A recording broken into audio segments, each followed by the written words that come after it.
আসসালামু আলাইকুম ওয়া রাহমাতুল্লাহ। এই মুহূর্তে যারা আমাদের দেখছেন আপনাদের সবাইকে স্বাগত জানাচ্ছি জিপিএম নিউজের আজকের শাহনামায়। মহাকবি ফেরদৌসীর শাহনামা নয়, এই শাহনামার রচয়িতা আপনি, আমি, আমার সম্মানিত অতিথিবৃন্দ, আমরা সকলে। অতীতের শাহনামা নয়, এই শাহনামা সময়ের শাহনামা। আজকের অনুষ্ঠানে আমরা আলোচনা করব একটি গুরুত্বপূর্ণ বিষয়। সারা পৃথিবী এক মহামারীর মধ্য দিয়ে যাচ্ছে। আমরা সবাই জানি করোনার এই কঠিন সময় আমরা পার করছি। প্রায় 1 বছর হতে চলল। অর্থনৈতিক বিপর্যয়, স্বাস্থ্য খাতের বিপর্যয় আমরা মুখোমুখি হয়েছি। অনেকের কাছে আশার বাতি নিয়ে এসেছে করোনার ভ্যাকসিন বা টিকা, কিন্তু সেই টিকা নিয়েও সংশয়, শঙ্কা উচ্চারিত হচ্ছে। তাই আজকের বিষয় নির্ধারণ করা হয়েছে করোনার টিকায় শঙ্কা ও সংশয়। সম্মানিত অতিথি হিসাবে আমাদের মাঝে উপস্থিত রয়েছেন রাজনৈতিক বিশ্লেষক, জাতীয় দৈনিক প্রথম আলো সহ আরো বেশ কিছু দৈনিকে যিনি নিয়মিত লেখেন, ডক্টর মারুফ মল্লিক। আমাদের মাঝে আরো উপস্থিত রয়েছেন লেখক, সম্পাদক, আলেমে দ্বীন মাওলানা শরীফ মোহাম্মদ। মারুফ মল্লিক, আপনাকে স্বাগত জানাচ্ছি। ভালো আছেন নিশ্চয়ই? জি, ভালো আছি। আপনারাও ভালো আছেন আশা করছি। আলহামদুলিল্লাহ, আমরা ভালো আছি। শরীফ ভাই, আপনি কেমন আছেন? আলহামদুলিল্লাহ তারিক ভাই, ভালো আছি এবং দর্শক সহ সবাইকে যারা আমাদের সঙ্গে অংশগ্রহণ করেছেন সবাইকে আমরা অভিনন্দন জানাচ্ছি, মোবারকবাদ জানাচ্ছি। আলহামদুলিল্লাহ। প্রিয় দর্শক, একটা বিষয় উল্লেখ করার প্রয়োজন আছে বলে মনে করছি। আমাদের আরেকজন অতিথি রানা হানিফ, তিনি একটি অনিবার্য কারণে এই মুহূর্তে আমাদের মাঝে নেই। তিনি হয়তো চেষ্টা করছেন কিছুক্ষণের মধ্যে আমাদের মাঝে এসে উপস্থিত হবেন এবং তার আলোচনা আমরা শুনবো। আমি শুরুতেই ডক্টর মারুফ মল্লিক আপনার কাছে যেতে চাই।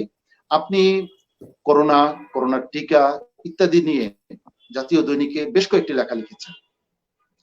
করোনার সাথে কর্তৃত্ববাদ, ফেসিবাদ, করোনার সাথে রাজনীতি ইত্যাদি অনেক প্রসঙ্গ আপনি এনেছেন। আপনি যদি আমাদের উদ্দেশ্যে এবং দেশের মানুষের জন্য খুব সহজবোধ্য কথায় আপনার মূল চিন্তাটা যদি আমাদের সাথে শেয়ার করেন, তাহলে আমরা বুঝতে পারবো যে করোনা এবং করোনার টিকা নিয়ে আপনি কি ভাবছেন। ডক্টর মারুফ মল্লিক, আপনি নিশ্চয়ই আমার কথা শুনতে পাচ্ছেন? সারমর্মটা আমরা শুনতে চাচ্ছি যে করোনা টিকা ইত্যাদি নিয়ে আপনার ভাবনাটা। জি, ধন্যবাদ তারিক ভাই, আমাকে আসলে এই প্রোগ্রামে আমন্ত্রণ জানানোর জন্য এবং সবাইকে শুভেচ্ছা যারা বিভিন্ন জায়গা থেকে আমাদের কথা শুনছেন।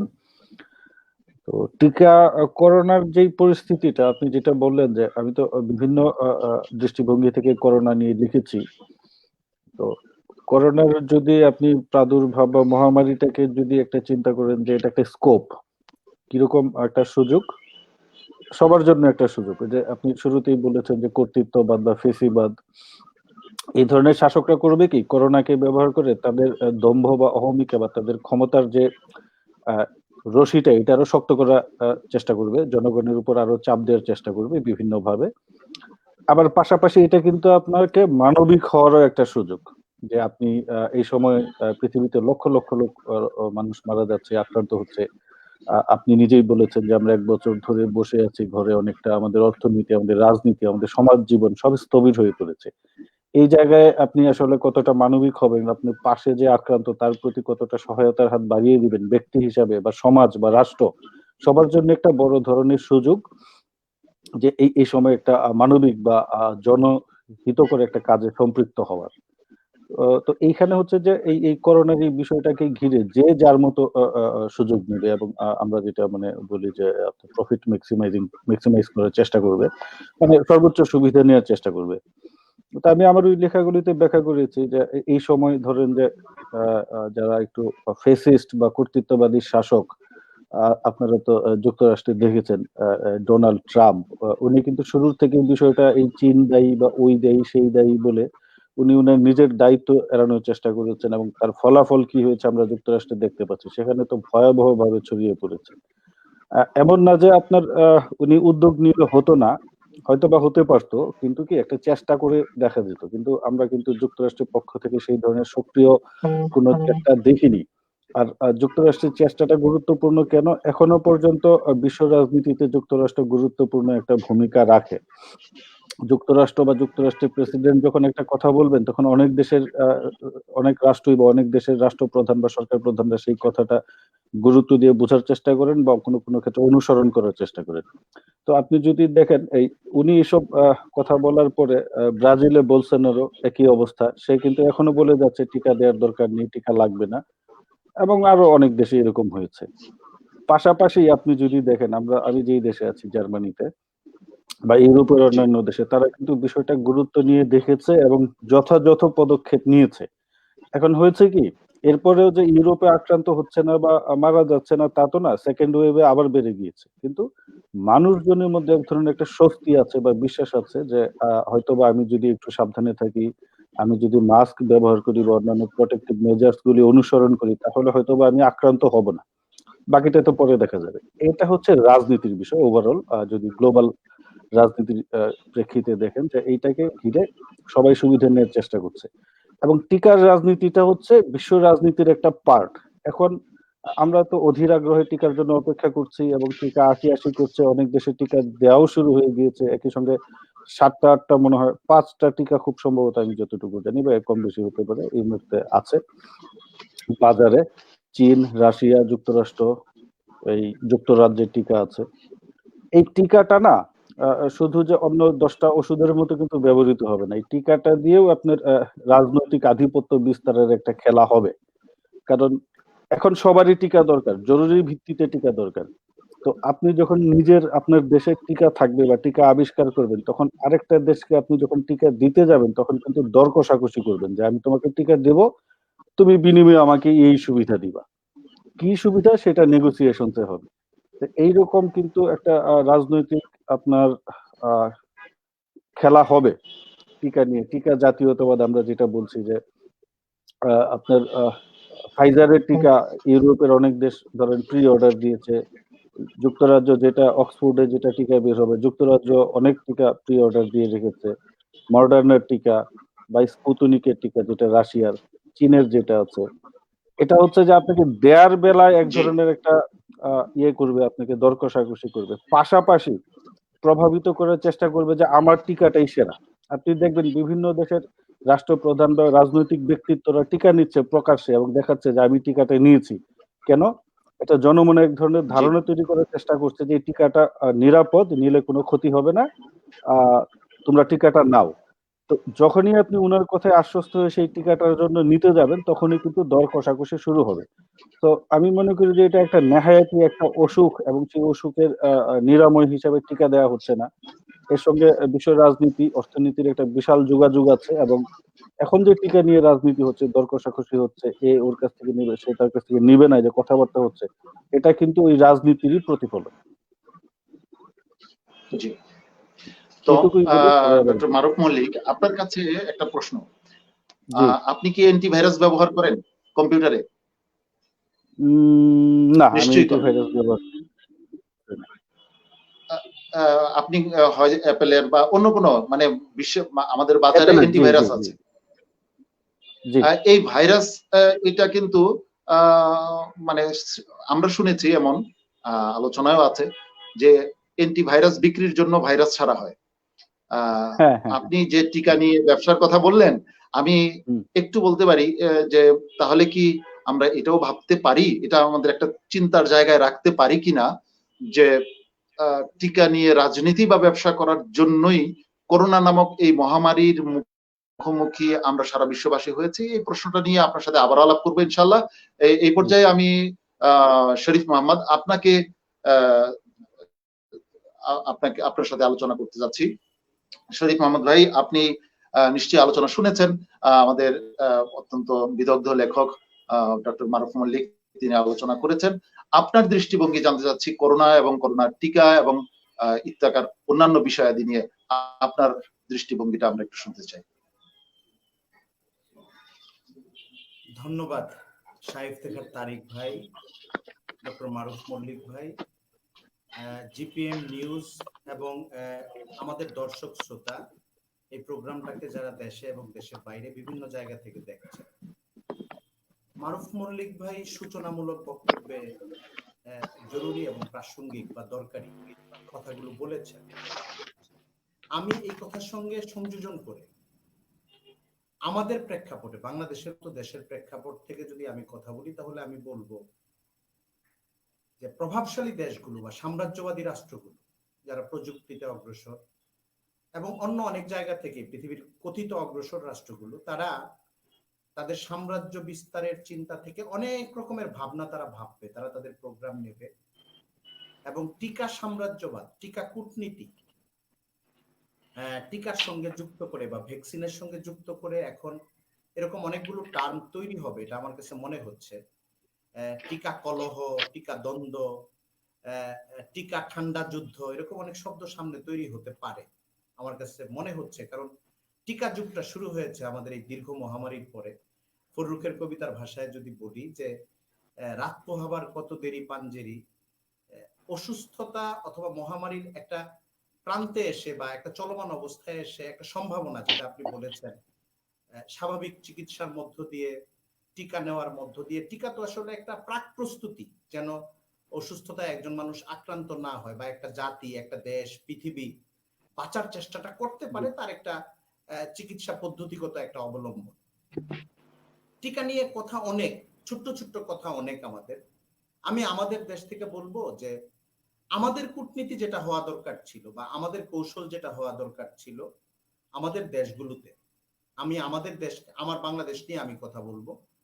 এখানে আমি শুধু না, আমি গণমাধ্যম এবং সামাজিক মাধ্যমে বহু মানুষকে একদম করোনার সময়ের শুরু থেকে নিয়ে আজকে পর্যন্ত স্বাস্থ্য খাতের অব্যবস্থাপনা নিয়ে অথবা প্রত্যাশিত ব্যবস্থাপনা না থাকা নিয়ে মানুষের ভেতরে একটা ক্ষোভ অথবা হতাশা, দুশ্চিন্তা, আত্মসমর্পণ, অতিরিক্ত টেনশন, এগুলো আমরা দেখেছি। এখন যখন টিকার কথাগুলো গত মাসখানেক যাবত উঠছে, তখনও আমরা বারবার দেখছি যে আমাদের দেশের বরাদ্দটা, আমাদের দেশের জন্য পূর্ব প্রস্তুতি কি নেওয়া যায় কেনার ক্ষেত্রে, যারা বড় বড় দেশ যারা এই টিকা বিভিন্ন দেশে বিক্রি করবে, সাপ্লাই করবে, সরবরাহ করবে, যেরকম কয়েকটা দেশ বা কয়েকটা পক্ষের কথা আমরা শুনেছি, এর মধ্যে খুব আলোচিত হয়েছে। একটা হচ্ছে অক্সফোর্ড অ্যাস্ট্রাজেনেকা যৌথভাবে, বায়োনটেক ফাইজার যৌথভাবে, চীন নিজের মতো করে করছে। যেই দেশের টিকাগুলো বা যেই যৌথ প্রতিষ্ঠান যাদের টিকাগুলো সারা পৃথিবীতে ছড়িয়ে পড়ছে, ছড়িয়ে দেওয়া হচ্ছে, এবং ইতিমধ্যেই আমরা গণমাধ্যমে দেখেছি পৃথিবীর বহু দেশে বড় বড় রাষ্ট্রনায়করা টিকা নিচ্ছে। কিন্তু বাংলাদেশে আমরা অনেকগুলো অনিশ্চয়তা একসঙ্গে দেখছি। একটা হচ্ছে বারবার এই কথাগুলো আসছে যে বাংলাদেশের টিকা কে দেবে, ভারত দেবে। আমরা এই পর্যন্ত যে চুক্তিটা এসছে সিরাম ইনস্টিটিউটের মাধ্যমে আমাদের এখানে টিকা আসবে। সর্বশেষ তথ্য অনুযায়ী ফেব্রুয়ারির আগে প্রায় 3 কোটি ডোজ আসবে, যেটা 1.5 কোটি মানুষের উপরে প্রয়োগ করা হবে, কারণ প্রতিজনকে 2টা ডোজ দেওয়া হবে এবং এক একটা ডোজের দাম হবে বাংলাদেশিদের জন্য প্রায় $500, $5 সমান 500 টাকা, 2টা ডোজ 1000 টাকা। এই টাইমেই দেখা যাচ্ছে যে ভারত এই টিকাটা পাচ্ছে প্রায় অর্ধেক দামে, আমরা পাচ্ছি দ্বিগুণ দামে। আমাদের দেশে এটা আমাদের দেশের গরিব নাগরিকদের অংশ বেশি।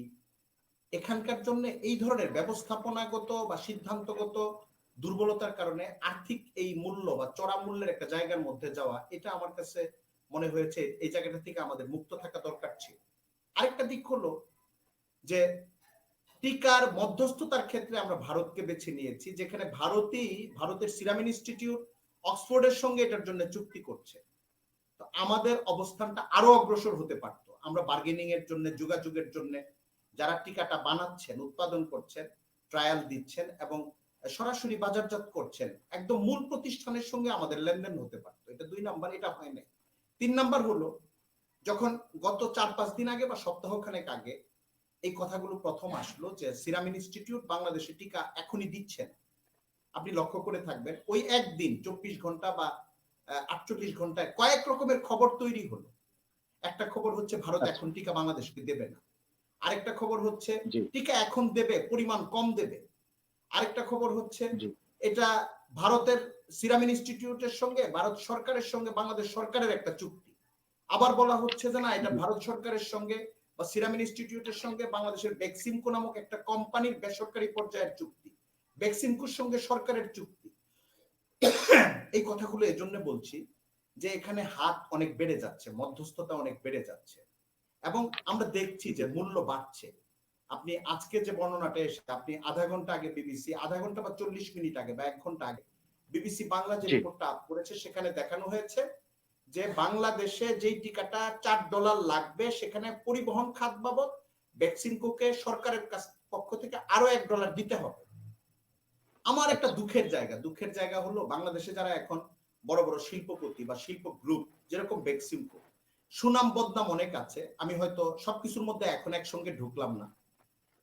এরকম বড় বড় গ্রুপ অফ ইন্ডাস্ট্রিজ বাংলাদেশে আমি যদি বলি যে 100টা যারা প্রধান, তাদের ব্যবসার বা অঙ্কের রেঞ্জ এরিয়া হলো কয়েক হাজার কোটি টাকা। তারা ব্যাংক লোন নেই কয়েক হাজার কোটি টাকা, এবং পত্রপত্রিকার খবর অনুযায়ী এইসব বড় বড় প্রতিষ্ঠানের খেলাপি ঋণের পরিমাণই থাকে হাজার কোটি টাকার উপরে। তারা এটাকে কোনো পাত্তাই দেয় না, কেয়ারই করে না। সেই জায়গায় প্যান্ডামিকের মতো, মহামারীর মতো একটা বিপজ্জনক পরিস্থিতি থেকে একটা দেশের নাগরিককে উদ্ধার করার জন্য টিকা আনা হবে, ভ্যাকসিন আনা হবে। সেই ভ্যাকসিনেও মার্জিন রাখতে হবে, বেক্সিমকোর জন্য একটা মার্জিন রাখতে হবে। সরকার আবার পরিবহন খাতে একটা মার্জিন ধরবে, মূল্যটা ধাপে ধাপে বলবে। প্রথম বলবে এটা $2.5, তারপরে $3, $4, আজকে পর্যন্ত পেয়েছি $5। আমি আশঙ্কা করছি আজকে জানুয়ারি মাসের 12 তারিখ, আমরা জানুয়ারির শেষ নাগাদ এটা শুনি কিনা যে একটা ডোজ 1200 টাকা লাগবে, 2টা ডোজ 2400 টাকা লাগবে, এখানে খরচ আরো বাড়ছে, এরকম কিছু শুনি কিনা। ভ্যাট সংযোজন হবে, এইটা হবে, ওইটা হবে, রাষ্ট্র এই পরিমাণ ভর্তুকি দিবে, একজন নাগরিকের 2টা ডোজ নিতে এত লাগবে। এইটার একটা সম্ভাবনা বা আশঙ্কা আছে। এটা বেদনার জায়গা।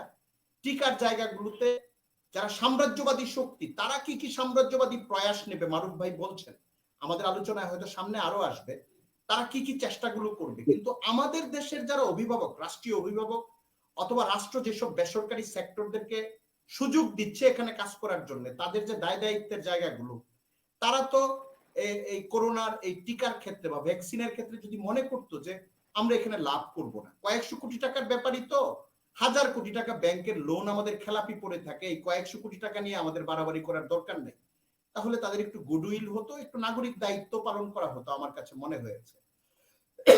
কিন্তু আমার কাছে এটাও একটা মানে ব্যথার জায়গা যে আমাদের শিল্পপতিদের কাছে অনেক সময় আমরা এই জায়গাগুলোতে কেন জানি মানবিক একটা সাড়া দেওয়ার ব্যাপারটা কম পাই। আপনি খেয়াল করলে দেখবেন করোনা পরিস্থিতি শুরু হওয়ার 2-2.5 মাস পরে যখন আলোচনায় আসলো যে রেমডিসিভির বা এই জাতীয় এই গ্রুপের একটা ঔষধ, হ্যাঁ, যেটা নিউ ইয়র্ক থেকে বিভিন্ন জায়গা থেকে প্রস্তাব করা হলো যে এটার 6টা ডোজ অ্যাম্পুলের মতো, ইনজেকশনের মতো দেওয়া হবে, তাহলে 60% বা 70% বা 80% পসিবিলিটি হলো করোনা যদি কাউকে প্রবল ভাবে আক্রান্ত করে না ফেলে, ফুসফুস শেষ না হয়ে যায়, ওই লোকটা বের হয়ে আসবে এবং সুস্থ হয়ে যাবে। ডাক্তারি একটা বর্ণনা এরকম ছিল। রেমডিসিভির আনার জন্য, বাংলাদেশে আসার জন্য, উৎপাদনের জন্য বেক্সিমকো, এসকেএফ এইসব প্রতিষ্ঠানগুলো চুক্তি করছে, এবং তখন এই কথাটা আসছে যে এটার খরচ মূল্য হয় বাংলাদেশে যদি সামান্য লাভে এটা গ্রাহকদেরকে দেওয়াও হয় 12,000 থেকে 15,000 টাকায় দেওয়া সম্ভব। কিন্তু এখন যে মূল্যের কথা শোনানো হচ্ছে, আমদানির ভিত্তিতে নানান ডোজগুলোর যে মূল্য ধার্য করা হচ্ছে, এটা 50 থেকে 60,000 টাকা হয়ে যেতে পারে 4 সপ্তাহ বা 6 সপ্তাহ অথবা 8 সপ্তাহের 8টা অ্যাম্পুলের খরচ। আমার কাছে ওই সময় খুব কষ্ট লেগেছে যে এই জায়গাটাতে হয়তো বিশাল ব্যবসা করতে হবে বাংলাদেশে। এরশাদ আমলের শেষ সময় থেকে নিয়ে এ পর্যন্ত ফার্মাসিউটিক্যালস ব্যবসা, ওষুধ শিল্পের ব্যবসা অনেক বিকশিত। আপনি Beximco, square, SKF, Acme, ACI এবং আরো বিভিন্ন কোম্পানি, আমি তো এইভাবে নাম বলতে পারবো না, এদের রপ্তানি পণ্য, এরা রপ্তানি কি পরিমাণ দেশের বাইরে করছে ওষুধ, এই অঙ্ক দেখলেও দেখবেন হাজার হাজার কোটি টাকা। তারা জি বাংলাদেশে জি একটা জটিল জটিল স্বাস্থ্য পরিস্থিতি করোনার মতো, এখানেও তাদের মার্জিন ধরে ধরে ব্যবসা করতে হবে, 15,000 টাকার পণ্যটাকে 40,000 টাকা বিক্রি করার একটা ধান্দা করতে হবে, এবং এই আপনার টিকা কেনার সময়ও এটাকে $2.5 থেকে $5 নিতে হবে, $5 থেকে $12 নিতে হবে। এই প্রবণতাটা আমরা অভ্যন্তরীণ কথাটা আমি আগে বলছি, এটা হতাশাজনক। আমি আশা করি জি আমি আমি আশা করি আমাদের জি শিল্পপতিদের বোধোদয় ঘটবে এজন্য, আমি আশাটা এজন্য করি, আমরা গত 8 মাসে বাংলাদেশে অনেক শিল্পপতিকে অসহায়ভাবে বিদায় নিতে দেখেছি। আমরা এসকেএফ এর যিনি মালিক বা ম্যানেজমেন্টের যিনি প্রধান ছিলেন, ট্রান্সকম গ্রুপের যিনি প্রধান ছিলেন লতিফুর রহমান সাহেব, তাকে আমরা ইন্তেকাল করতে দেখেছি। আমরা আব্দুল মোমেন গ্রুপের মোমেন সাহেবকে ইন্তেকাল করতে দেখেছি। যমুনা গ্রুপের নুরুল ইসলাম বাবুল সাহেবকে ইন্তেকাল করতে দেখেছি। বর্তমান এবং সাবেক কয়েকজন মন্ত্রীকে ইন্তেকাল করতে দেখেছি। আমরা মনে করেছি যে এগুলি টনক নাড়ার মতো এক একটা ঘটনা।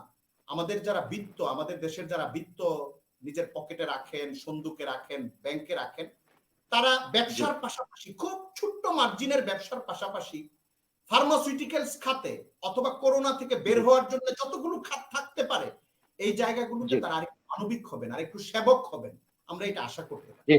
আমরা এই আশা করতে পারি। শরীফ ভাই, আপনাকে অনেক ধন্যবাদ। আমি আপনাকে একটু চিন্তা করার জন্য আরেকটার দিকে ইঙ্গিত করছি। যারা আমাদের দেশে, বাংলাদেশে করোনা মহামারী আছে কিনা তা কিন্তু শুধুমাত্র পত্রিকার পাতায় এবং টেলিভিশনের পর্দায় আমরা দেখি। বাস্তবতা সমাজে এর কোনো প্রভাব আছে বলে আমি মনে করি না। আপনারা হয়তো ভিন্ন মত পোষণ করতে পারেন।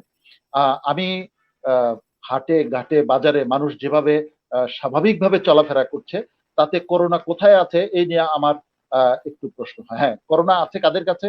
যারা কোভিড-19 ব্যাপারে যারা অনেক সচেতন, যারা অনেক বেশি চিন্তা ভাবনা করছেন, তাদের ব্যাপারে। আমি এটা ভিন্ন মতের কথা বললাম। আপনাকে মনে করিয়ে দিতে চাই, আমাদের টেলিভিশন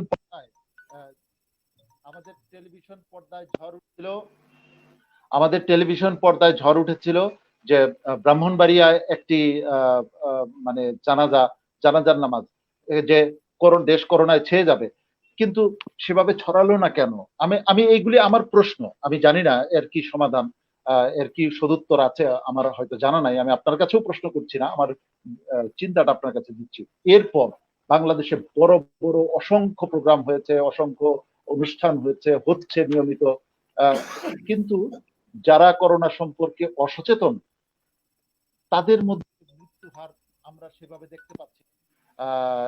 এটা আপনার কাছে রাখলাম। ডক্টর মারুফ মল্লিক, আপনার কাছে আসছে। আপনি আলোচনা করছিলেন, আপনার কাছে একটা পয়েন্ট আমি রেখে গিয়েছিলাম, সেখান থেকে আমি আরেকটা জিনিস বলতে চাই আপনাকে। 2008 সালে মার্কিন যুক্তরাষ্ট্রে পেঙ্গুইন প্রকাশনী থেকে একটি বই বের হয়। বইটি আপনি নিশ্চয়ই পড়েছেন, এন্ড অফ ডেইজ এর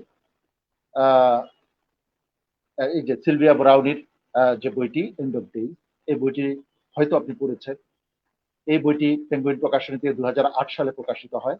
এর 117 নম্বর পৃষ্ঠা দ্বিতীয় প্যারায় সুস্পষ্টভাবে বলা আছে যে 2020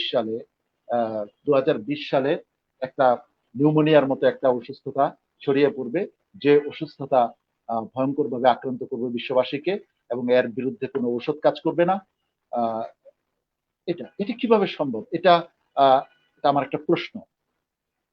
আমি আরেকটা প্রশ্ন আপনার সামনে একটু দিয়ে আপনার কথা শুনতে চাই। আমার এই প্রশ্নগুলির উত্তর আপনাকে দিতে হবে, এজন্য বলছি না। আজকে যদি প্রচার করা হয় সমস্ত মিডিয়াতে যে যারা দিনে 3 বার হাঁচি দিবে তাদের মৃত্যু আশঙ্কার 90 ভাগের উপরে, এটা যদি ব্যাপকভাবে প্রচার করা হয়, মানুষের শরীরের যে রোগ প্রতিরোধ ক্ষমতা, তখন 3 বারের বেশি যে দিবে সেই কিন্তু তার মধ্যে এই ভীতি কাজ করতে পারে। আমি এই একটা প্রসঙ্গ আপনার কাছে রেখে আপনার উত্তর আমি আশা করছি না, আপনি যা ভালো মনে করবেন তাই উত্তর দিবেন। আপনার কথা শুনতে চাই। আপনি বলছিলেন, আপনি আপনার লেখায় বলেছেন যে করোনা না পুঁজিবাদ, কোনটা মহামারী? করোনা মহামারী নাকি পুঁজিবাদ মহামারী? এই বিষয়ে আপনার কাছ থেকে শুনতে চাচ্ছি। হ্যাঁ, না, আপনার প্রশ্নের উত্তরগুলো আমি দিয়ে সেই আমার করোনা না পুঁজিবাদ সেইখানে যাই, এবং আমি যে শরীফ ভাইয়ের কথাও একটু টাচ করার চেষ্টা করব। এখানে আপনি যেটা বললেন, আপনার কথার মূল বক্তব্য হচ্ছে যে করোনাটা কি মানব সৃষ্ট কিনা, এরকম তো একটা কথা অনেক দিন ধরেই আছে। তো হ্যাঁ, যখন এক ধরনের একটা মহামারী ছড়িয়ে পড়ে সর্বত্র এবং মানে আপনি এটার কোনো সমাধান খুঁজে পাবেন না, তখন নানা ধরনের কথাবার্তা বা তথ্য কিন্তু আপনার রিউমার এগুলা কিন্তু ছড়াবে।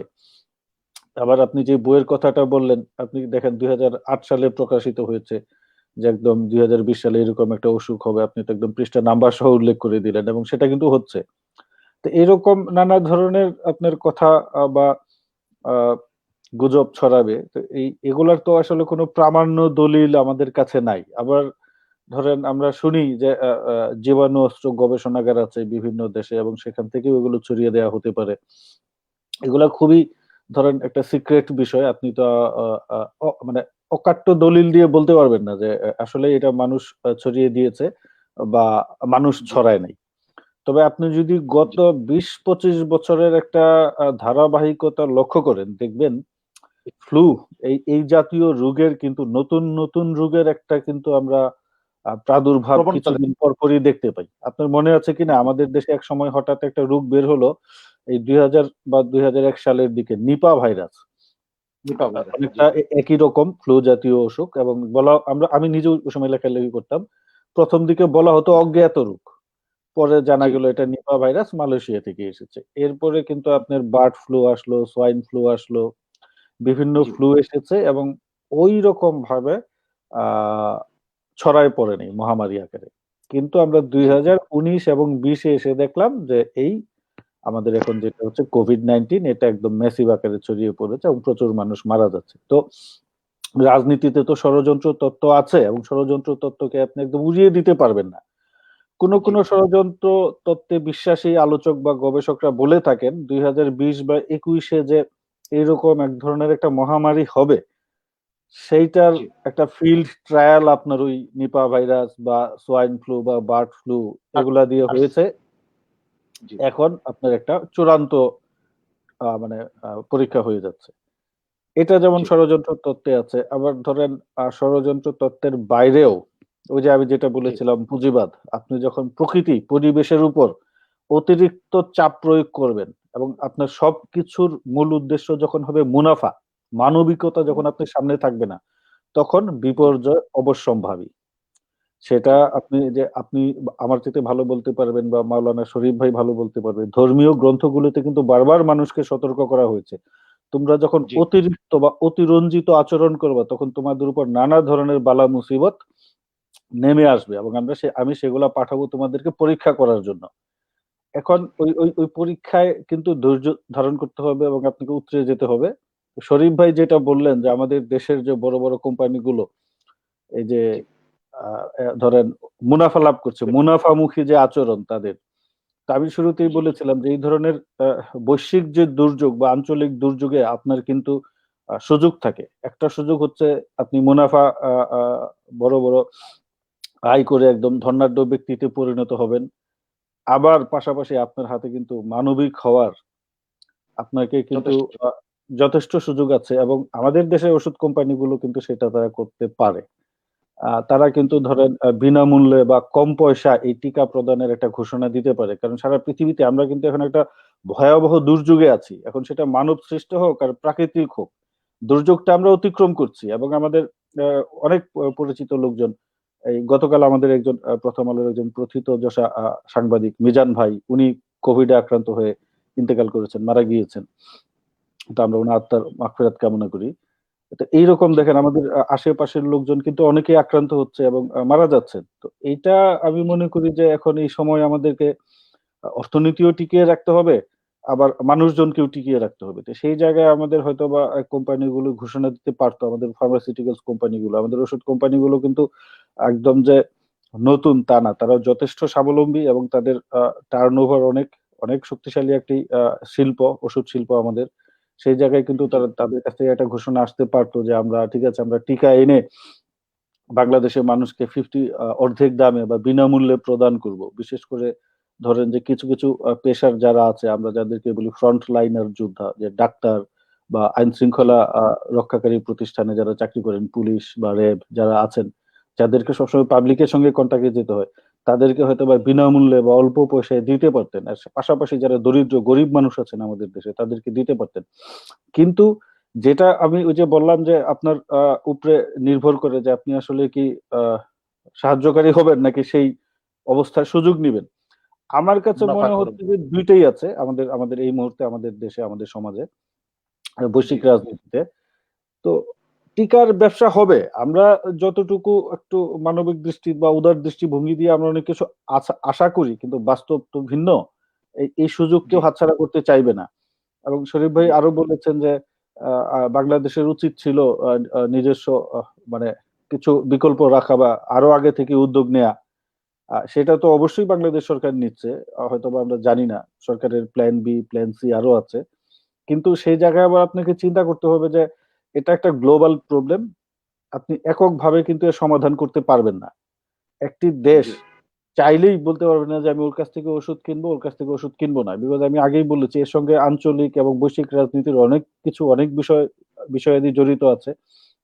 সেই জায়গায় জি আপনার আ একটা দেশ যদি চায় যে আমি এর কাছ থেকে টিকা কিনবো, ওর কাছ থেকে টিকা কিনবো না, এটা আমার মনে হয় যে একটু খুব সহজ হবে না, একটু কঠিন হবে এবং সেই রাষ্ট্রের তখন অনেকগুলি বিষয়, অনেকগুলি ইস্যুকে ডিল করা লাগবে এবং খুব স্মার্টলি হ্যান্ডেল করতে হবে এবং আমার ধারণা বাংলাদেশ সরকার সেটা পারবে বা করছেও। মানে আমি একটু জি ইতিবাচক হতে চাই। কারণ আমাদের তো আশেপাশে অনেক সংকট। প্রতিদিনই আমরা বিশ্বের খবর পাচ্ছি। আমি ধরেন গত ১ বছর ধরে কার্যত আমি ঘরেই বসে আছি। শহরে যাই কিন্তু খুব কম।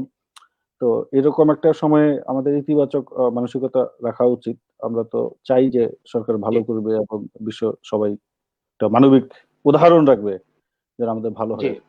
এই এটা আমাদের চাওয়া। কিন্তু বাংলাদেশের সমস্ত ব্যবস্থাপনায় আমরা এত পিছিয়ে আছি। এখন করোনার টিকা যেটা আসছে, হুম। সেই টিকা কতটুকু কার্যকর, এর প্রতিক্রিয়া কি হবে? এই বিষয়ে আমরা এখনো তবে পর্যন্ত আমি অন্ধকারেই আছি। আরেকটা কথা আমি একটু টাচ করতে চাই। মানে বলতে চাই আপনি বলেছিলেন শরীফ ভাই যখন বলছিল যে মানুষজন কিন্তু বের হচ্ছে। আপনি যেটা জি, বললেন যে ঘরের বাইরে গেলে বোঝা যায় না যে করোনা আছে। হ্যাঁ? জি, এইটার একটা কারণ হচ্ছে কি ধরেন আমি উদাহরণটা দেই। এই যে আমাদের ইউরোপে জার্মানিতে কিন্তু সরকার মানুষজনকে নানা ধরনের সুযোগ সুবিধা দিচ্ছে। আমি যদি ভুল জি, না জেনে থাকি করোনার টিকা বা করোনার পরীক্ষা ১ম এ বিনামূল্যে করার ঘোষণা দিয়েছিল জার্মান সরকার যে তোমাদের কোন টাকা দিতে হবে না। যার দরকার এসে পরীক্ষা করাও। এখনো ওটা আছে কিনা আমি জানি না। পাশাপাশি এইখানে যার কাজ বন্ধ আছে বা চাকুরিতে যেতে পারছে না, তার কর্তৃপক্ষ যদি তাকে বেতন ভাতা দিতে না পারে, সরকার বহন করছে। এখন জি, কথা হচ্ছে যে সরকার এত সুযোগ সুবিধা দেয়ার পরেও মানুষজনকে কিন্তু ঘরে আটকে রাখা যাচ্ছে না। বার্লিনে বিক্ষোভ জি, হয়েছে এই লকডাউন তুলে নেয়ার জন্য। জি, বিপরীতে আপনি দেখেন বাংলাদেশে। বাংলাদেশে কিন্তু জি, ধরেন যে এই করোনায় মধ্যবিত্ত বা নিম্নবিত্ত শ্রেণীর বড় একটা অংশ আক্রান্ত হয়েছে। কিছু জি, প্রান্তিক জনগোষ্ঠীর যে পেশা, সেসব পেশায় জি, মানুষজন ঘর থেকে বেরোতে পারছে না, কাজে যেতে পারছে না। এখন জি, বাস্তবতা হচ্ছে একজন মানুষের ঘরে যখন খাবার থাকবে না, তখন তো আপনি তাকে করোনার ভয় বা এই ভয়, সেই ভয় এগুলো বলে তো আপনি আসলে ঘরে আটকে রাখতে পারবেন না। তাই না? কারণ আপনি জানেন যে আপনি করোনা হলে মারা যাবেন। কিন্তু যেই পর্যন্ত জি, করোনা না হবে ওই পর্যন্ত তো আপনাকে খেয়ে বাঁচতে হবে। বাঁচতে হবে। জি। এইজন্য তো আমার মনে হচ্ছে এটা যে হ্যাঁ, ঠিকই বলেছেন ডক্টর মারুফ মল্লিক। আমি আপনার কাছে এই জায়গাটা বলতে পারি, আমার সারা বিশ্বের মধ্যে বাংলাদেশের মতো এই ৩য় বিশ্বের দেশ, আ অনুন্নত দেশ, এদেশের মানুষ অনেক সাহসিকতার পরিচয় দিচ্ছে এবং এটা বোধহয় আমি জানি না, এটা আমাদের এছাড়া কোনো বিকল্পও ছিল না। এবং যখন সারা বিশ্বের বেশিরভাগ না, আমি রাষ্ট্র একটু বলি। অনেকটা ধরেন আমাদের দেশের যে অর্থনৈতিক যে সক্ষমতা, আমি মনে জি, করি হ্যাঁ, আমাদের পক্ষে তো আর ইউরোপ আমেরিকার মতো সুযোগ সুবিধা দেওয়া সম্ভব না। তবে আমি মনে করি আমাদের সরকার কিছুদিনের জন্য হলেও এনআইডি কার্ড ধরে পরিবার জি, প্রতি বা মানুষ প্রতি কিছুটা হলেও সাবসিডি দিতে পারত। যদি সেটা ধরেন অল্প কিছু আর্থিক বা খাদ্য সহায়তাও দিত, তাহলে হতো কি জি, ওই যে আপনি যেটা বললেন, মানুষজন হয়তোবা একটু সামাজিক দূরত্ব বজায় রেখে যথাসম্ভব ঘরে অবস্থান করে এরকম একটা উদ্যোগ নেওয়া জি। যেত আরকি। তা আলহামদুলিল্লাহ আমি খুব আশাবাদী বাংলাদেশের মানুষ অত্যন্ত সংগ্রামী। তারা এই কঠিন পরিস্থিতির মধ্যেও আ মানে তারা তাদের জীবিকার জন্য, অর্থনীতিকে এগিয়ে নিয়ে যাওয়ার জন্য তারা কিন্তু পরিশ্রমে নেমে পড়েছেন এবং ভালোভাবেই তারা করছেন। আমি শরীফ মাহমুদ ভাই আপনার কাছে আসবো। আমি আপনার কাছে যে কয়েকটি পয়েন্ট বলেছিলাম, আরেকটা ইঙ্গিত আপনাকে দিতে চাই। আমি আ একটা বিষয় লক্ষ্য করলাম যে যারা করোনার ছড়ানোর যে বৈজ্ঞানিক পদ্ধতির কথা বলা হয়েছে আমাদেরকে, সেই পদ্ধতিতে বাংলাদেশের কেউ করোনা আক্রান্ত না হয়ে থাকার কোনো কারণ নাই। এটা আমার অনুভূতি। কারণ যেভাবে ছড়ানোর কথা তাতে বাংলাদেশের প্রত্যেকটা মানুষের কাছে করোনা চলে গেছে, এটা নিশ্চিত। কিন্তু সবচেয়ে আক্রান্ত শ্রেণীটা গরিবের মধ্যে, বা তারা খুব খারাপ অবস্থায় কেন গেল না, এটা আমার একটা ব্যক্তিগত চিন্তা। যে আমরা যে চিকিৎসা ব্যবস্থার দ্বারস্থ হয়েছি, যে চিকিৎসা পদ্ধতির দ্বারস্থ হয়েছি, সেই চিকিৎসা পদ্ধতি কি মৃত্যু হার বাড়িয়ে দেওয়ার জন্য কারণ হতে পারে? এটাও একটা চিন্তা। অনেকেই বলেন এটার কারণেও মৃত্যু বাড়ছে। আর যারা হসপিটালাইজড হন নাই, গ্রাম বাংলার সাধারণ চিকিৎসা ব্যবস্থা অনুসরণ করেছেন, তাদেরকে এত বেশি আক্রান্ত করতে পারে নাই, এরকম চিন্তাও কিন্তু আছে। শঙ্কা এবং সংশয়ের যে জায়গাটা, বাংলাদেশের ব্যবস্থাপনা খুবই দুর্বল। করোনার টিকা যেভাবে রাখা দরকার, যে তাপমাত্রায় রাখা দরকার, সেই তাপমাত্রায় যদি রাখা না যায়, তাহলে সেই টিকা যখন কারো শরীরে পুশ করা হবে, তার দ্বারা উপকারের চাইতে ক্ষতির আশঙ্কা করা কি একেবারেই ভুল হবে? শরীফ মাহমুদ ভাই। ধন্যবাদ শাহিদ থেকে তারিক ভাই। আমাদের আলোচনায় আসলে করোনা, সামগ্রিক পরিস্থিতি এবং এর সঙ্গে টিকার যে বিষয়টা এখন যুক্ত হয়েছে, সবগুলো বিষয় উঠে আসছে। আপনি যে কথাগুলো বলছেন, এখানে আসলে ছোট্ট ছোট্ট করে কয়েকটা কথা চলে আসে। একটা হলো, এই পর্যন্ত আমার যতটুকু মনে আছে, আমি একদম করোনা COVID-19 শুরু হওয়ার পর থেকে মিডিয়ার বিভিন্ন খবরাখবর, বিশ্ব স্বাস্থ্য সংস্থার বিভিন্ন সার্কুলার নিউজ, এগুলো দেখার সুযোগ আমার হয়েছে। করোনা আক্রান্ত মানুষের পাশে গেলেই একজন করোনা আক্রান্ত হয়ে যাবে এমন না, হয়তো পসিবিলিটিটা থাকে অনেক বেশি। তাদের সঙ্গে মিশলে তার আপনার যেসব জিনিস তার আরেকজনের নাকে মুখে গেলে করোনা হতে পারে, এটা হতে পারে। আবার এমনও হতে পারে যে একদম ভিড়ের মধ্যে চলেও, করোনা আক্রান্তদের পরিবেশে চলেও করোনা হয় নাই একজন মানুষের। এটা এই করোনার শুরুর 2-3 মাস পরেই এই ধরনের অনেকগুলো চিত্র এসেছে। তারপরে আমি সামগ্রিকভাবে বলবো যে বাংলাদেশের মানুষের জন্য এই দরিদ্র দেশ, এটা আল্লাহ তাআলার একটা দয়া। বহু মানুষ কেঁদেছেন, দোয়া করেছেন। বিশেষ করে আমি রমজানের আগে, রমজান এবং রমজানের পরে এদেশের এমন অনেক ধর্মপ্রাণ মানুষের সঙ্গে আমার কথা বলার সুযোগ হয়েছে। আমি নিজে সতর্কতা রক্ষা করে চলেছি, তারপর আমার কথা বলার সুযোগ হয়েছে যে মসজিদে উপস্থিত হতে না পারা, তারাবির নামাজ পড়তে না পারা, এগুলো নিয়ে মানুষের ভেতরে এমনিতেই কারোর প্রতি কোনো অনুযোগ না, নিজেদের একটা অক্ষমতা, একটা কষ্ট, একটা বেদনা, আল্লাহর ইবাদত গুলো যেভাবে করা দরকার এভাবে হাজির হয়ে করতে না পারা, বহু মানুষ কেঁদেছেন এখানে। আমি অনেকের চোখে পানি ঝরাতে দেখেছি। জীবন জীবিকার কষ্ট যেরকম মানুষকে স্পর্শ করেছে, বা অনিশ্চয়তাটা, ভয়টা, ভীতিটা, আতঙ্কটা, একই সঙ্গে ধর্মীয় জীবনযাপনটা সুন্দর করে করতে না পারার কষ্ট অনেকের ভেতরে আমি দেখেছি, দোয়া করতে দেখেছি। কি কারণে আল্লাহ তাআলা এই জনপদের উপরে এই দয়া করেছেন? আমাদের স্বাস্থ্য ব্যবস্থার ভঙ্গুরতা, আমাদের নাগরিক পর্যায়ের করোনার দৃষ্টিকোণ থেকে, করোনার চিকিৎসার দৃষ্টিকোণ থেকে যে অসতর্কতা বা মেলামেশার যে স্বাভাবিক দৃশ্য, আমি এখান থেকে বলবো যে এটা আল্লাহর খাস দয়া যে আল্লাহ তাআলা হেফাজত করেছেন। কিন্তু যেহেতু এই মহামারী পৃথিবীতে আছে, বাংলাদেশেও আছে, এখান থেকে 100 ভাগ অসতর্ক হয়ে চলার কথা আসলে কেউ বলেন না। আমি অনেক উলামায়ে কেরাম, আলেমদের সঙ্গে কথা বলেছি, তারা একদম এটাকে গুরুত্ব দিতে হবে না এইভাবে বলেন না। তারা বলেন সতর্কতা গ্রহণ করা এবং এর সঙ্গে সঙ্গে সবগুলো কাজ, প্রয়োজনীয় কাজগুলো করে চলা। আমরা এটা গত 2-2.5 মাস 3 মাস যাবত এই দৃশ্যটা ব্যাপকভাবে বাংলাদেশে দেখছি। আমার মনে পড়ে 4 মাস আগে, যেটাকে এখন বলা হচ্ছে নিউ নরমাল, মারুফ মল্লিক ভাই এই শব্দটার সঙ্গে হয়তো পরিচিত, আমাদের অনেক দর্শক শ্রোতাও পরিচিত। নিউ নরমাল অর্থাৎ চলতে চলতে করোনার যে একটা লকডাউন সিচুয়েশন চলেছে সারা পৃথিবীতে, এখন যে একটু মেনে নেওয়া হচ্ছে, মেলা মেশা, আসা যাওয়া, কর্মক্ষেত্রে যাওয়া, অফিস আদালত করা, ডাইরেক্ট অনলাইন যুগ পার করে আবার সবাই একটু লাইভলি সবকিছু করছেন, এটাকে একটা নিউ নরমাল, নতুন একটা পরিভাষা দেওয়া হয়েছে।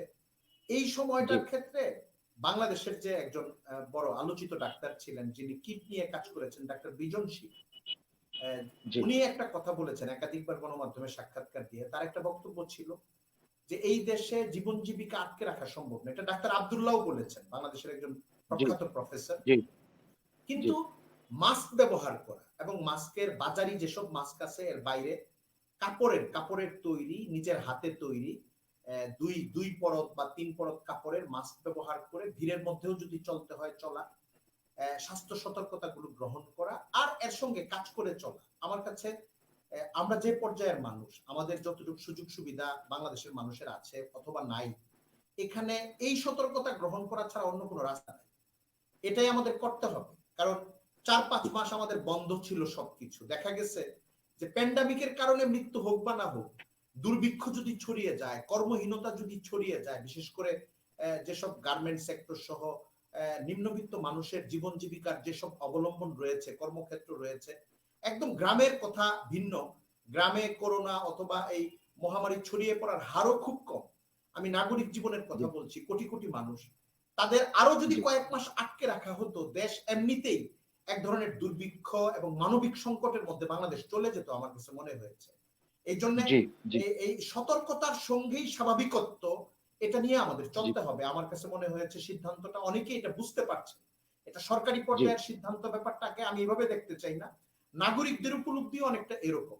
আমি দ্বিতীয় যে কথাটা বলতে চাই তারেক ভাই, আর এই পরিস্থিতি থেকে বের হওয়ার চিকিৎসা বিজ্ঞানের একটা ফর্মুলা হচ্ছে টিকা দেওয়া, ভাইরাস ভ্যাকসিন দেওয়া। ভ্যাকসিন দিলে বেশি সংখ্যক মানুষের মধ্যে যখন ভ্যাকসিন দেওয়া হতে থাকবে, তখন এই রোগটা সংক্রমিত হওয়ার একটা আশঙ্কা থেকে মানুষ বের হতে থাকবে। আমরা অনেক আগে থেকেই বাংলাদেশেও বিভিন্ন রোগের ক্ষেত্রে এটা দেখে এসেছি। এখন ভ্যাকসিন আসার ক্ষেত্র তৈরি হয়েছে, একই সঙ্গে অনেকগুলি শঙ্কাও সামনে এসেছে। শঙ্কা এজন্য সামনে এসেছে, সাধারণত দেখা যায় উন্নত দেশ, কথিত উন্নত দেশ, আর্থিকভাবে যারা উন্নত অথবা প্রভাবশালী দেশ, যারা প্রযুক্তির ক্ষেত্রে উন্নত, তারা যখন এই ধরনের কোনো ঔষধ, কোনো ভ্যাকসিন, কোনো টিকা পৃথিবীতে বাজারজাত করার জন্য নামান, ঘোষিত ট্রায়াল পর্ব একটা পার করার পরেও তারা বিভিন্ন প্রোডাক্ট বারবার ট্রায়ালের জন্য অঘোষিতভাবে দুর্বল দেশগুলোতে দেন, পাঠান। এর জন্য আফ্রিকার কিছু দেশ বেছে নেন, এশিয়া, দক্ষিণ এশিয়া অথবা এশিয়ার গরিব রাষ্ট্রগুলো বেছে নেন। বাংলাদেশও অনেক সময় এসব পরিস্থিতির শিকার হয় যে একটা টিকা আনা হয় মানুষের জীবন রক্ষার জন্য, কিন্তু ট্রায়াল পর্ব অকথিতভাবে এক ধরনের পরীক্ষা নিরীক্ষা করার কারণে এটা শিকার হয়ে যায়, গিনিপিক পর্বটা পার করে নাগরিকরা। এই ঘটনা ঘটে। আবার অনেক সময় মুনাফা লোভের জন্য আমাদের দেশের যারা টিকাটা আনবেন, একটু লাভ করে আনার জন্য, মার্জিনটাকে বড় করার জন্য তা কন্ট্রাক্ট নেন গভর্নমেন্টের কাছ থেকে, এরপরে টিকা বাংলাদেশে আমদানি করেন এবং সেটা গ্রামে গঞ্জে কোটি কোটি মানুষের মধ্যে ছড়িয়ে দেওয়া হয়। এরপরে বড় বড় দুর্ঘটনা ঘটতে থাকে। আপনার যদি মনে পড়ে তারিক ভাই, গত 8-10 বছরের মধ্যের ঘটনা এটা, যে বাংলাদেশ সরকারের সরকারি দলের একজন প্রভাবশালী নেতা, এখন উনি মন্ত্রী নন, এমপি, উনি পোলিও টিকা একবার দেখা গেল যে পোলিও টিকার যে নির্ধারিত দিন, ওই দিন এবং তারপরের দিন বিভিন্ন জায়গায় শিশুরা মারা যেতে থাকলো এবং অনেকের নানা রকমের প্রবলেম হওয়া শুরু হলো। পরে দেখা গেল, এটা নিউজে এসেছে, বাংলাদেশের প্রভাবশালী গণমাধ্যমগুলো এটা রিপোর্ট করেছে যে সরকারের খুব প্রভাবশালী একজন নেতা, এখনো তিনি আছেন, প্রভাবশালী অবস্থাতেই আছেন, তিনি এটা কন্ট্রাক্ট নিয়েছিলেন পোলিওর এই টিকাটা দেওয়ার জন্য এবং এটা তার মাধ্যমেই বাংলাদেশে এসেছে। পরে দেখা গেছে এই টিকাটা এই দেশ থেকে আনলে নিরাপদ হতো, এই টিকাটা উনি ওই দেশ থেকে এই রেটে এনেছেন আর এই রেটে সরকারের কাছে বিক্রি করেছেন। মাঝখানে তার ব্যবধানটা, লাভের অঙ্কটা বড় হওয়ার জন্য সতর্কতার জায়গাগুলো তিনি ভেঙে দিয়েছেন। এর শিকার হয়েছে বাংলাদেশের অনেক গরিব, নিম্নবিত্ত, অথবা আমি বলবো যে পোলিওর টিকা তো আর শুধু গরিব মানুষেরা নেয় না, যখন সরকারি ভাবে দেওয়া হয় মধ্যবিত্ত, একদম অনেক হায়ার উচ্চবিত্তরা বাদ থাকতে পারে, কিন্তু সাধারণভাবে সব শ্রেণীর নাগরিকরা নেয়। বহু জায়গায় তাদের সন্তানেরা আক্রান্ত হয়েছে। টিকার ক্ষেত্রে কিছু ঝুঁকির ঘটনা এমনিতেও ঘটতে পারে, কিন্তু আমি গত কয়েকদিন আগেও কিন্তু চট্টগ্রামে একটা বাচ্চা এইভাবে মারা গেছে, এটা আপনারা পত্রিকায় দেখেছেন নিশ্চয়ই। এটা হতে পারে। হ্যাঁ তারিক ভাই, একটা হচ্ছে টিকার ক্ষেত্রে যেসব ট্রায়াল হয় অথবা প্রতিক্রিয়া বা রিঅ্যাকশনের স্বাভাবিক ঘটনা, আরেকটা হচ্ছে আমাদের দেশে যদি রাজনীতিকদের মধ্যে অথবা ব্যবসায়ীদের মধ্যে এখন বিভিন্ন কোম্পানি টিকা ছাড়তে থাকবে, এটা আমার অনুমান। আজকে জানুয়ারি মাস তো, ফেব্রুয়ারি মার্চ মাসে আপনি চিত্র আরো অন্যরকম দেখবেন। এখন আমরা 4-5টা কোম্পানির নাম জানি, ফাইজারের নাম জানি, অক্সফোর্ডের নাম জানি, সিরাম ইনস্টিটিউটের নাম জানি, চীনের কথা এখন শুনি। কিন্তু আপনি এপ্রিল মে পর্যন্ত যেতে যেতে মার্চ পার হওয়ার পরে সারা পৃথিবীতে আমার ধারণা কয়েক ডজন ফার্মাসিউটিক্যালস কোম্পানির নাম পাবেন যে তারা এই দামে টিকা দিচ্ছে, তারা এই দামে টিকা দিচ্ছে। তো এটা হওয়াটা ভালো, কিন্তু বাংলাদেশে এটা হতে পারে যে যারা এখানে এটা আমদানি করবেন ব্যাপকভাবে, তারা সবচেয়ে লোয়েস্ট রেটে যেটা পাবেন সেটা আনবেন, যেটার ভালো ট্রায়াল হয় নাই, যেটার নিশ্চয়তাটা কম, খুব বেশি পরিমাণে আনবেন, কয়েক কোটি ডোজ একসাথে আনবেন। হয়তো দেখা যাবে $1 আনবেন, বাংলাদেশে এটা $5 বিক্রি করবেন, $8 বিক্রি করবেন। তখন ঝুঁকির পরিমাণটা বেড়ে যাবে। আমি এর জন্য যারা প্রশাসনে রয়েছে, আমি একটা আলোচনা তো তারেক ভাই, আমি অনুরোধ করছি যারা বিভিন্ন গণমাধ্যমের নিয়ন্ত্রণ করেন, যারা আলোচনাগুলো নিয়ন্ত্রণ করেন, যেরকম আজকে আমাদের সৌভাগ্য এই অর্থে যে এইগুলো নিয়ে যারা কাজ করেন এই বিষয়ে একজন বিশিষ্ট ব্যক্তি ডক্টর মারুফ মল্লিক ভাই আমাদের সঙ্গে উপস্থিত আছেন, তিনি প্রভাবশালী গণমাধ্যমে এটা নিয়ে লেখেন। এরকম আরো বিভিন্ন ব্যক্তিরা যারা এটা করবেন, যে এখন যেহেতু টিকা বাংলাদেশে ঢোকার একটা সময় শুরু হবে ব্যাপক উন্মুক্ত ভাবে, 20 কোটি নাগরিকের জন্য, 18 কোটি নাগরিকের জন্য অন্তত 40 কোটি টিকার আমাদের দরকার হবে বছর খানেকের মধ্যে। এবং এটা বিভিন্ন সোর্স থেকে আসবে, কোনটা জার্মানি থেকে আসবে, কোনটা আপনার অক্সফোর্ড থেকে আসবে, ভারত ভায়া হয়ে আসবে, চীন থেকে আসতে পারে, সিঙ্গাপুর থেকে আসতে পারে। মার্চ এপ্রিলে এই চিত্রটা বা এই রেশিওটা অনেক রকম হয়ে যেতে পারে আমার কাছে মনে হয়। এই জায়গায় আমাদের সরকারি প্রশাসনে যারা থাকবেন তারা, এবং গণমাধ্যমে যারা নীতি তৈরির ক্ষেত্রে প্রভাব বিস্তার করতে পারেন, তাদের মনোযোগ দিতে হবে যেন ঝুঁকিপূর্ণ টিকাটা বাংলাদেশে সয়লাভ না হতে পারে, মানুষের জীবন যেন ঝুঁকিতে না পড়ে, এই জায়গাগুলো খেয়াল করা। 2 নাম্বার হলো খেয়াল করার জিনিস, টিকা নিয়ে আমাদের দেশ যেন বড় রকম কোন সাম্রাজ্যবাদের শিকার না হয়, বড় রকমের কোন ভুল ব্যবস্থাপনার শিকার না হয়। এখনো সময় আছে আমাদের সব জায়গায়।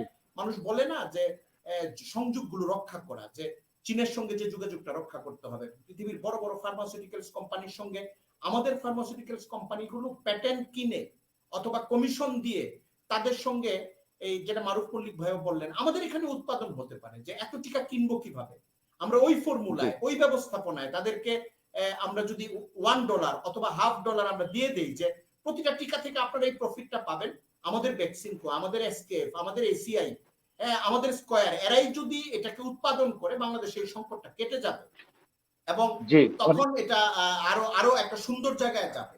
তো আমি জীবনের ঝুঁকি যেন কমতে পারে, আর্থিক মুনাফাবাজির বাদ যেন বন্ধ হয়, এবং সাম্রাজ্যবাদী অন্য অনেক অঙ্ক যেটা উন্নয়নশীল দেশগুলোর উপরে চাপিয়ে দেওয়া হয় সংকটের সময়, ওই রকম কোন চাপ থেকে আমরা মুক্ত থাকতে পারি। এই জায়গাগুলোতে আমাদের প্রশাসন, সরকার এবং গণমাধ্যমে যারা কথা বলেন, আওয়াজ উঁচু করেন, সামনে নীতি নির্ধারণে প্রভাব বিস্তার করার ক্ষমতা রাখেন, তাদের আমরা দৃষ্টি আকর্ষণ করতে পারি।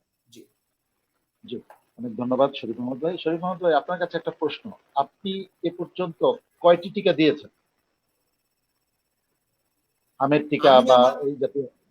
হ্যাঁ, আমরা তো পোলিওর যুগটা পাইনি, আমার বাচ্চাকে এটা দেওয়ার সুযোগ হয়েছে। আমরা ছোটকালে, আমার যতটুকু মনে পড়ে, আমি কি বসন্তের টিকাটা দিয়েছিলাম কিনা, যক্ষা, বসন্ত, এরকম কোন টিকা আমার এখানে বসন্ত বা যক্ষা, হ্যাঁ আমার এখানে টিকা ভাগ আছে। আমি বলছি 70-এর দশকের শেষ দিকের কথা বলছি সম্ভবত। জি জি, ঠিক বলেছেন।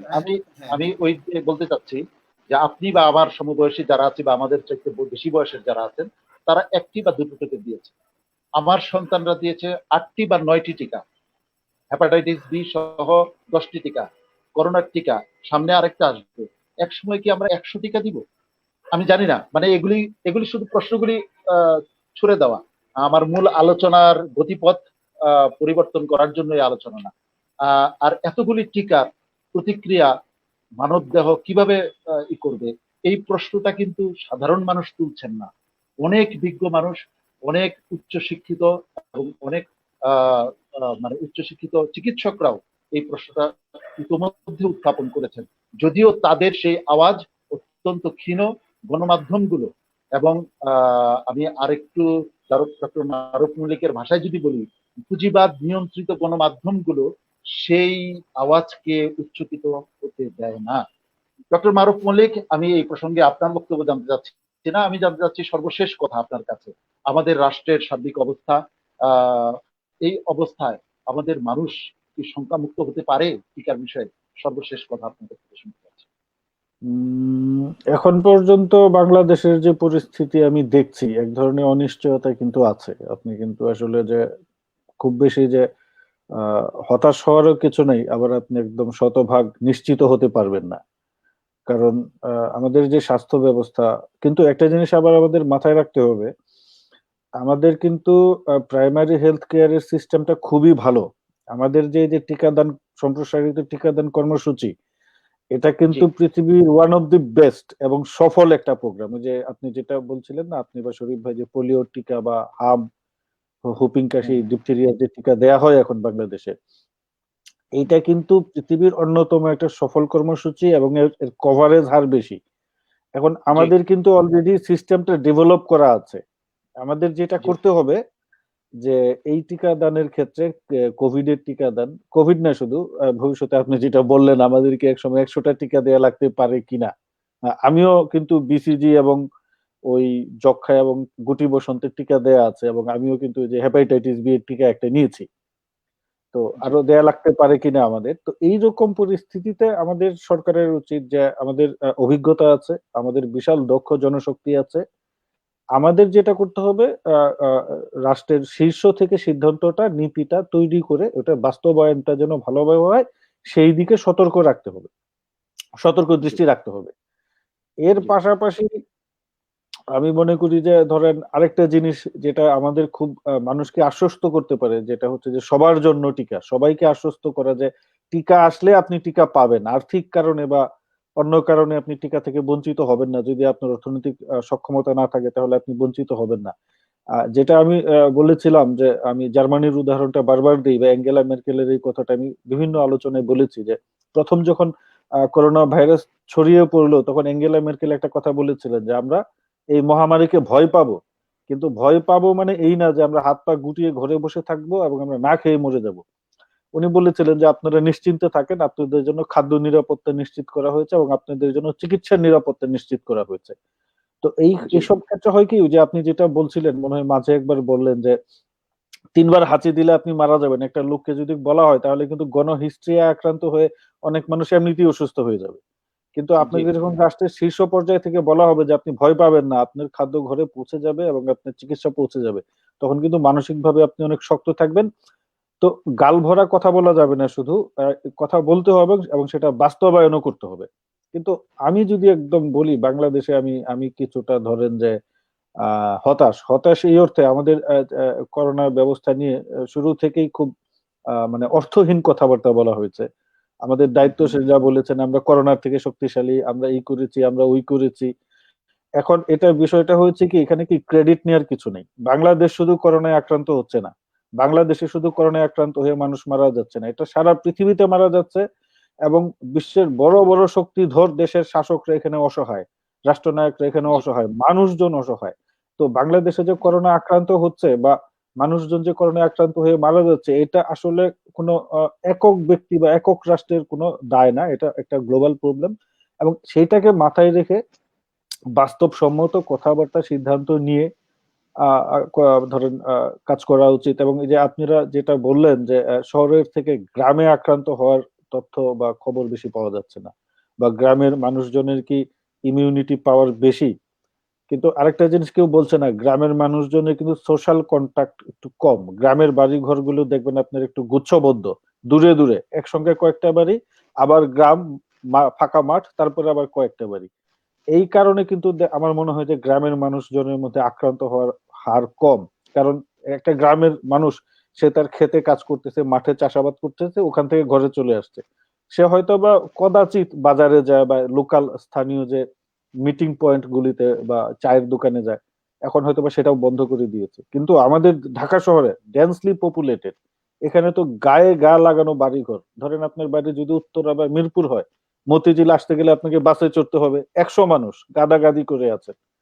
তো এই জন্য আমি মনে করি যে গ্রামের মানুষের যে উদাহরণটা যদি ওই কারণেই হয়ে থাকে, যে যোগাযোগ কমের কারণে আক্রান্তের হার কম হয়ে থাকে, সেটা শহরের মানুষকে বলা উচিত, সতর্ক করা উচিত। এবং শরীফ ভাই যেটা বললো নিও নর্মাল, আর নিও নর্মালে আমাদের অভ্যস্ত হতে হবে, মানুষজনকে সতর্ক করতে হবে। এবং আমার শেষ কথা হচ্ছে যে এটাকে বাস্তবতা ধরে নিয়ে যে হয়ে যাচ্ছে পৃথিবীতে, এখন আমাদেরকে এর সঙ্গেই থাকতে হবে, এর সঙ্গেই লড়াই করতে হবে, বেঁচে থাকতে হবে এবং চেষ্টা করতে হবে। তো আমি শেষ কথা বলবো যে আপনারা তো দুইজনই, শরীফ ভাই তো বিজ্ঞ আলেম বাংলাদেশের, এবং আপনিও। তো আমি আপনাদের সঙ্গে কথা বলবো যে আমি ধর্মের একটা পবিত্র কোরআন শরীফ থেকে একটা উদাহরণ দিতে চাই। আল্লাহ তাআলা বলেছেন যে ওই জাতির প্রতি সাহায্য আসে না যতক্ষণ না পর্যন্ত ওই জাতি নিজে কর্মে প্রবৃত্ত না হয়। তো আমি মনে করি যে আল্লাহ সবাইকে রক্ষা করবে, সৃষ্টিকর্তা সবাইকেই রক্ষা করবেন, কিন্তু পাশাপাশি আমাদেরকেও সচেতন থাকতে হবে, চেষ্টা করতে হবে যেন এই রোগটা কম ছড়ায় এবং আমরা খুব ভালোভাবে এখান থেকে নিজেকে সুরক্ষা দিতে পারি আর কি। ধন্যবাদ। ধন্যবাদ। শরীফ মোহাম্মদ ভাই, সর্বশেষ আপনাদের কাছে একটু দেখতে চাই, একটা বনসইয়ের কথা আসছে যে একটা স্বাক্ষর করে টিকা নিতে হবে বাংলাদেশে, যে এখানে উল্লেখ করা আছে যে যদি যদি কোনো রকমের অসুস্থতা বা অন্য কিছু হয় তাহলে এর জন্য কাউকে দায়ী করা যাবে না, মামলা করা যাবে না। এটা সাধারণত অপারেশনের পূর্বে এই জাতীয় করা হয়, কিন্তু একটা ঔষধ বা একটা ঔষধ খেয়ে যদি কেউ অসুস্থ হয়ে পড়ে এবং এটার যদি পার্শ্ব প্রতিক্রিয়া এত মারাত্মক হয়, তখন সেই ওষুধ কোম্পানির বিরুদ্ধে কেন আইনগত ব্যবস্থা নেওয়া যাবে না? এটা একটা শঙ্কার জায়গা কিনা? আমরা যারা টিকা নিবে দেশের সাধারণ মানুষ, তাদের জন্য শঙ্কা এবং সংশয়ের জায়গাটাকে একটু বাড়িয়ে দিচ্ছে কিনা, এই প্রসঙ্গে শেষ কথা আপনার শুনতে চাই। হ্যাঁ, ধন্যবাদ তারিক ভাই। আমাদের মজলিস মনে হয় প্রায় শেষের দিকে যাচ্ছে। জি সময় জি দেখে আমার যেটা অনুমান হচ্ছে, আমি জি আপনি যে প্রসঙ্গটা বলেছেন, এই গতকাল এবং আজকে গণমাধ্যমে এই খবরগুলো এসেছে, বাংলাদেশের রুটিনটা বলা হয়েছে যে টিকা কিভাবে দেওয়া হবে, কোথায় কোথায় দেওয়া হবে, কি প্রক্রিয়া দেওয়া হবে। সেখানে দেখা গেছে যে আগামী মাস ফেব্রুয়ারির প্রথম সপ্তাহের শেষ দিকে সম্ভবত টিকা দেওয়া শুরু হবে। যে কয়েকটা প্রসেস বা পদ্ধতি অনুসরণ করা হবে, নিয়ম অনুসরণ করা হবে, তার মধ্যে একটা থাকবে এরকম যে টিকা যাদেরকে দেওয়া হবে তাদের একটা লিখিত নেওয়া হবে যে টিকা থেকে কোনো ধরনের প্রতিক্রিয়া হলে, ঝুঁকি বা কোনো কিছু ঘটলে এটা দায় নিবে না, কোনো মানে অভিযোগ তোলা যাবে না। আমার কাছে মনে হয়েছে প্রথমত যে এই ব্যাপারটা সম্ভবত পৃথিবীর সব দেশেই কিছু কিছু চর্চা হয়েছে, তা না হলে ব্রাজিলের প্রেসিডেন্ট যে কথাটা বলেছে, খুব হাস্যকর ভঙ্গিতে বলেছেন উনি, যে নারী যদি পুরুষ হয়ে যায়, পুরুষ যদি নারী হয়ে যায়, তাহলে টিকা কোম্পানি এটার দায় নেবে না। তিনি এই কথাগুলো হয়তো এই জন্যই বলেছেন, প্রতিক্রিয়ার একটা খুব উঁচু মাত্রা দেখানোর জন্য, খুব একটা ভিন্ন মাত্রা কল্পনা করেই হয়তো বলেছেন। কিন্তু আমার কাছে মনে হয়েছে যে টিকা দাতা বা টিকা সরবরাহকারী কোম্পানিগুলোরও একটা নিশ্চয়তার জায়গায় যাওয়ার চেষ্টা করা দরকার, কারণ এই কথাটা সবাই বলেন।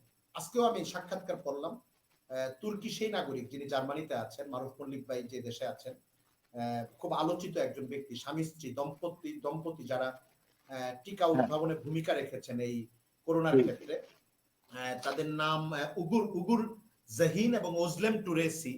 উনিও এই কথাটা বলেছেন যে টিকা বানাতে বেশিক্ষণ সময় লাগে না, কিন্তু টিকাটাকে ট্রায়াল দিয়ে এটার কোনো রিঅ্যাকশন আছে কিনা, আছে কিনা, যে নিরাপত্তাটাকে নিশ্চিত করতে সময় লাগে।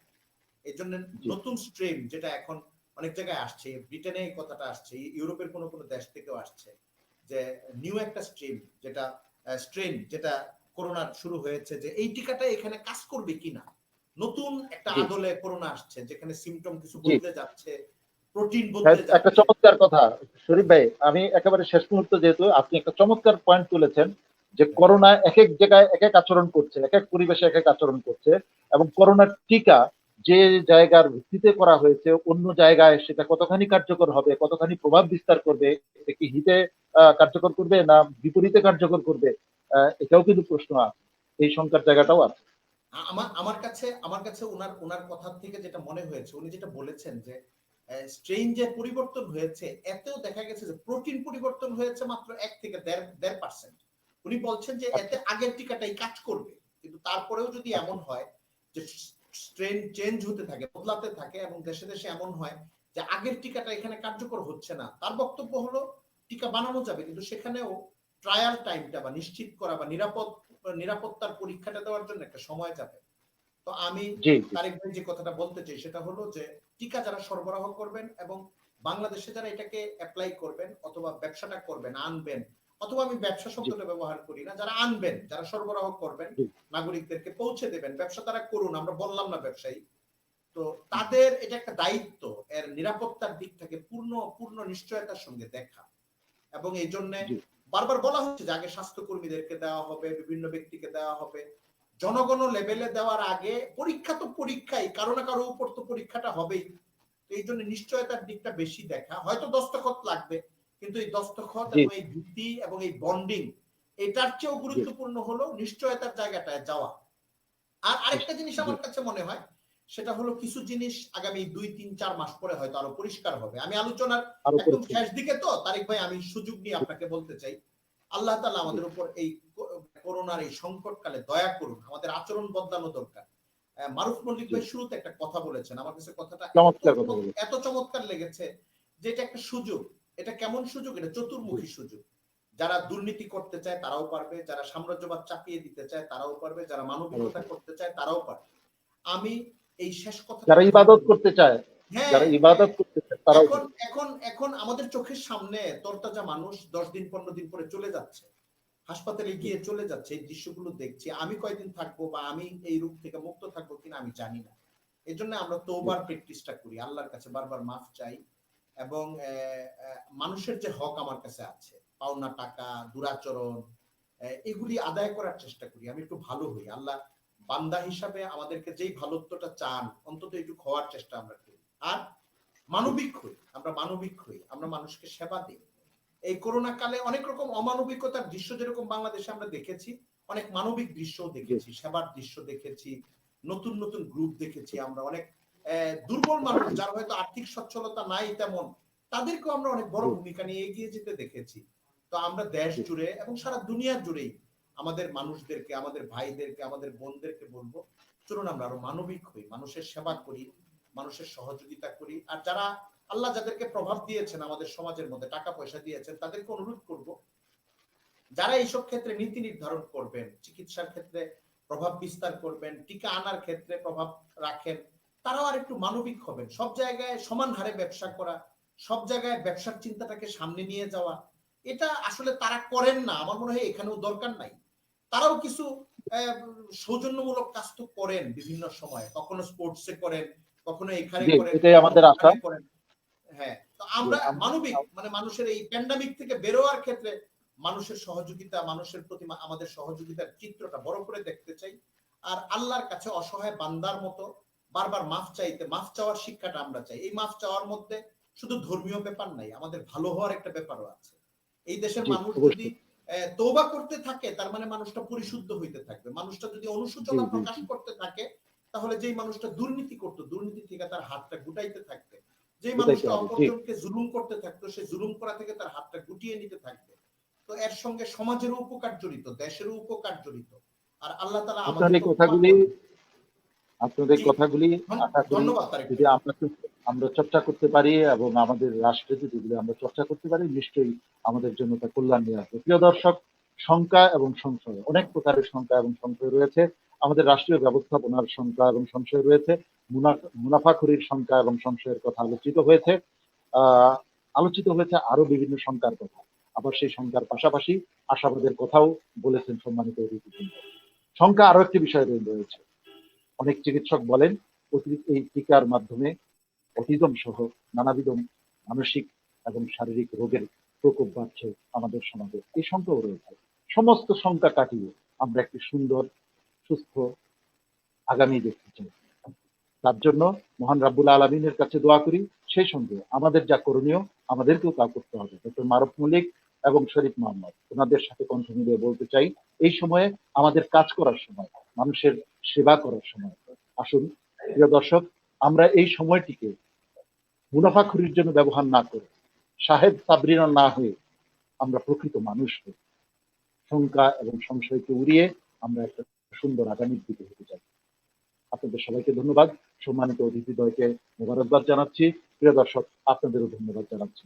আসসালামু আলাইকুম ওয়া রাহমাতুল্লাহি ওয়া বারাকাতুহু। ওয়ালাইকুম